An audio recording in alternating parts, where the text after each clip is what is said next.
Comment construire un bon méchant dans une histoire? C'est des conseils de scénario. Salut, moi c'est Gilou, j'écris l'avènement. Donc là, je parle des méchants, comment faire un bon méchant. Donc moi, j'ai écrit de la tragédie je prends un format classique de tragédie. Donc, je t'explique comment ça fonctionne, hein. Mes héros peuvent devenir des méchants. C'est-à-dire que mes héros vont subir dans leurs aventures des contraintes. Certains sont très gentils, vont apprendre certaines choses qui vont les rendre moins gentils, de moins en moins gentils, de plus en plus perfides, jusqu'à devenir méchants. Non, moi, ce que j'aime bien, c'est que dans les héros, tout n'est pas blanc, tout n'est pas noir, et que le contexte va véritablement, les aventures qu'ils vivent, va véritablement les changer. Ce qui est intéressant chez un héros, c'est cette transformation. Donc, je prends un héros, quelqu'un de vraiment génial, tu vois, avec un super historique, tout ça, et je l'amène vers une déchéance et il va devenir le méchant de l'histoire. Là, on s'y attache, hein. Et plus il est charismatique, plus il est.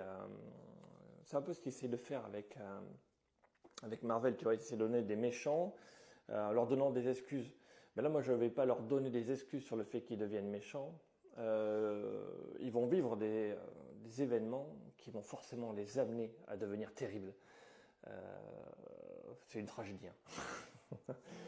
Donc, ouais, voilà un peu l'histoire. Et donc, inversement, si tu veux faire un protagoniste sympa, un héros qui marche bien, je reprends souvent l'histoire d'Avatar, hein, le dessin animé, c'est que ben, tu as Aang au début, il veut absolument pas être l'Avatar, et à la fin, il embrasse sa destinée, il l'assume complètement, il met ses peurs de côté et il y va.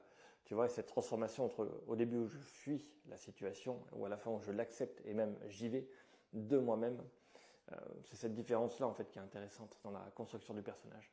Mais attention, ne fais pas le piège, il y a des personnages qui doivent être stables dans leur comportement, dans leur manière d'agir ou quoi. Souvent, ce sont les éléments comiques, tu vois, ou les personnages de soutien. On prend dans Star Wars, tu as C3PO et C3PO, non, n'importe quoi, C3PO et R2D2. Mais tu vois, c'est un duo comique qui est là en permanence et il va pas changer de A à Z. Tu vois, c'est tout le temps, il est là pour aider. C'est un robot en même temps. Tu me diras, faire évoluer les robots, c'est un peu compliqué. C'est une question de point de vue.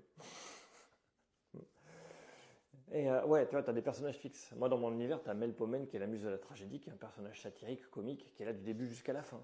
Dans Jujutsu Kaisen, tu as Gojo, il est là, tu vois, il est sûr de lui, c'est battable, il est arrogant. Du coup, ça le rend très très drôle du début jusqu'à la fin.